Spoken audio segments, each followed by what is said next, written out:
ஆனா என் புள்ள ஒரு வேளை சாப்பிடலன்னா அதுதான் அம்மா. எங்க அம்மாவும் அப்படிதான்.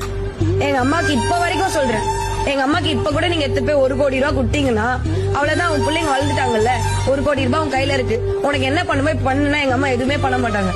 என் பிள்ளைங்களுக்கு தான் கொடுப்பேன்னு சொல்லுவாங்க. அவ்வளவுதான் எங்க அம்மா. 2வது விஷயம், குழந்தை பெற்றதுக்கு அப்புறம் நிறைய பேருக்கு தெரியும்னு நினைக்கிறேன், போஸ்ட் டிப்ரெஷன் ஒரு எல்லாமே எல்லா பெண்களுக்குமே வரும்.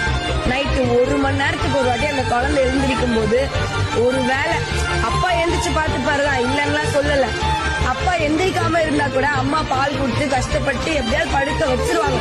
ஆனா அந்த அம்மா எந்திரிக்கலனா ஏன் தாய்ப்பால் முக்கியம்னு சொல்றாங்க. அந்த கனெக்ட் வேணும் அம்மா கூட. முதல்ல அந்த குழந்தை அப்பான்னு சொல்லலாம், இல்லலாம் சொல்ல. நான் மோஸ்ட் ஆஃப் த குழந்தைங்க அம்மா அப்படின்னு தான் ஆரம்பிப்பாங்க. அதனாலதான் அந்த வார்த்தைக்கு அவ்வளோ பெரிய பவர்ஃபுல்லான ஒரு பேர் இருக்கு, அம்மா.